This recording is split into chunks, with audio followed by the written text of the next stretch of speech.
আসসালামু আলাইকুম ভিউয়ার্স, আপনারা সবাই কেমন আছেন? অবশ্যই ভালো আছেন। আলহামদুলিল্লাহ আমিও ভালো আছি। আজকে আমি আপনাদের সাথে শেয়ার করব মাল্টার জেলি। মাল্টার জেলিটা দেখেই বুঝতে পারছেন কত সুন্দর পারফেক্টভাবে মাল্টার জেলিটা ঘরে বসে বানিয়ে নিচ্ছি। তবে আপনারাও চাইলে এইভাবে জেলি বানিয়ে ছেলে, সন্তান, স্বামী, স্ত্রী সবাইকে কিন্তু খাওয়াতে পারেন। সবার কাছে কিন্তু প্রিয় পাত্র হয়ে যেতে পারেন। এখন কিন্তু আমার মূল প্রসেসিংয়ে চলে যাই। আমি এখানে 1 কেজি মালটা নিয়ে নিলাম। মালটাগুলো ধুয়ে পরিষ্কার করে নিলাম। ধুয়ে পরিষ্কার করে এটা থেকে জুস বের করে নিতে হবে। জুস বের করার জন্য আমি মালটাগুলো কেটে নিচ্ছি। আর আমার চ্যানেলে যদি নতুন হয়ে থাকেন অবশ্যই একটা সাবস্ক্রাইব করে ভিডিওটা শুরু করবেন আর একটা লাইক দিয়ে দিবেন।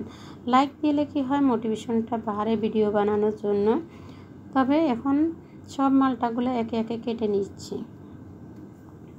আর ভিডিওটা যদি বেশি ভালো লাগে তাহলে আপনাদের ফ্যামিলি ফ্রেন্ডসদের মাধ্যমে ভিডিওটা শেয়ার করে দিবেন। শেয়ার করে দিলে আমার মতো কিন্তু ঘরে বসে তারাও চেষ্টা করবে কিছু না কিছু বানিয়ে আপনাদেরকে খাওয়ানোর জন্য। যাক, আমি হাত দিয়ে কিন্তু জুসটা বের করে নিচ্ছি। আপনারা চাইলে কিন্তু মালটাগুলোর থেকে মালটার কোষগুলো বের করে এটা ব্লেন্ডার বা জুসার দিয়েও করে নিতে পারেন। তবে সবার হাতের কাছে কিন্তু অ্যাভেলেবেল থাকে না, তার জন্য হাত দিয়ে বের করে নিতে পারেন, কোনো অসুবিধা নেই। যে যেভাবে নিতে পারে সেভাবে সুবিধা হবে। যাক, এখন জুসগুলোকে আমি সেঁকে নিচ্ছি। সেঁকে এটার যে আবরণটা আছে সেটা ফেলে দিব। ফেলে দিয়ে জুসগুলো আমি মেপে নেব এখানে কতটুকু জুস হয়েছে।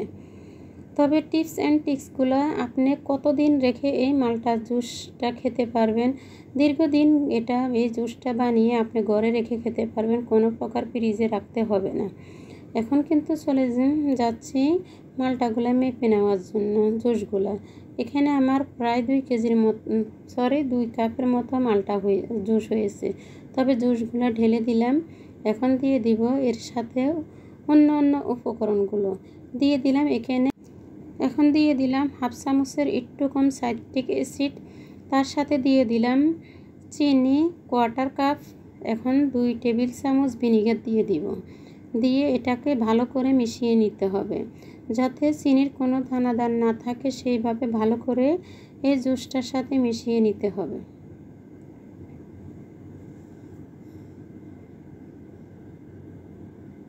মিষ্টি জিনিস দেখলে কিন্তু মাছি এসে পড়ে। যাক, এখন আমি 2 চামচ, যেহেতু 2 চামচ দিয়ে দিলাম জেলিটিন। এখানে আমার 2 কাপ কিন্তু জুস হয়েছে। 2 কাপ জুসের জন্য 2 চামচ জেলিটিনে যথেষ্ট। এর বেশিও লাগবে না, এর কমও লাগবে না, পারফেক্ট মাপ এটাই। আর মালটাটা যদি মিষ্টি হয়ে থাকে এটা 4 টেবিল চামচে যথেষ্ট।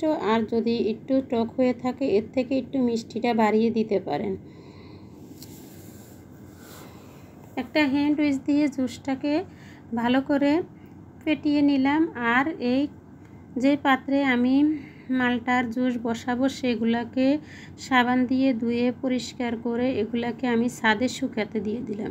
এটা একটা টিপস, এটা একবারে বড় ধরনের টিপস। আপনি যেই পাত্রে যেটাই বসাবেন, জুস বসান বা জেলি বসান, সেই পাত্রগুলো ভালো করে সাবান দিয়ে ধুয়ে রোদ্রের তাপে শুকিয়ে নিতে চেষ্টা করবেন। রোদ্রের তাপে শুকিয়ে নিলে কি এটাতে কোনো প্রকার ফাঙ্গাস পড়ার সম্ভাবনা থাকবে না। তবে এই টিপসগুলো ফলো করবেন। আর যখনই আচার বানাবেন তখনও কিন্তু আচারের বোতলগুলো চেষ্টা করবেন এইভাবে কিন্তু ধুয়ে পরিষ্কার করে ছাদে নিয়ে শুকিয়ে নিতে। ছাদে বা যেখানে রোদ থাকে বারিন্দা সেখানে শুকিয়ে নেবেন।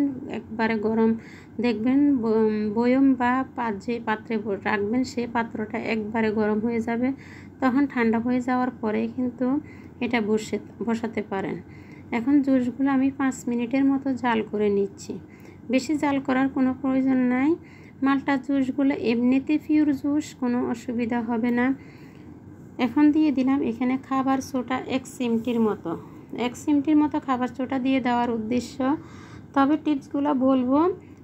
এখন কিন্তু এটা একটা বাবর ভাব এসে গেছে, ফুলে গেছে। যাক, দেখুন একটু পরে কিন্তু এটা আর থাকবে না।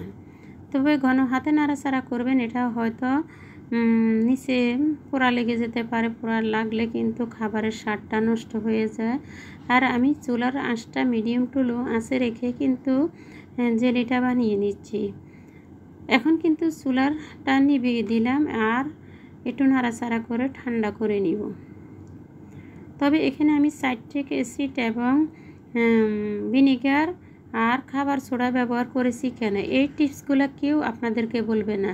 তার কারণ টিপসগুলো বলে দিলে কিন্তু আপনি দোকানের মতো পারফেক্ট কিন্তু জেলি বানিয়ে নিতে পারবেন। এখানে অনেক আপুরা ভাইয়ারা আছে টিপসগুলো বলে না, এটা কিন্তু ঠিক না। আমরা যেহেতু একটা জিনিস অন্যকে শেখাতে চাই, তাহলে কিন্তু পারফেক্টভাবে শেখানো উচিত, যাতে তারাও কিছু করে খেতে পারে, সেই ব্যবস্থাই করা উচিত। তবে যেসব ভাইয়ারা টিপসগুলো বলেন না, তাদের উদ্দেশ্যে আমি বলি টিপসগুলো বলে দিই। এখন কিন্তু আমি এটা নর্মাল ফ্রিজে রেখে দিলাম 3 থেকে 4 ঘন্টার মতো এটা বসে যাওয়ার জন্য। নর্মাল ফ্রিজে থেকে এনে কিন্তু এটা আমি একটা পাউরুটিতে এটা কিন্তু আমি সেটিং করে নিচ্ছি, খাওয়ার জন্য সকালে নাস্তার জন্য রেডি করে নিচ্ছি। তবে আপনারাও চাইলে এইভাবে কিন্তু নাস্তাগুলো রেডি করে খেতে পারেন।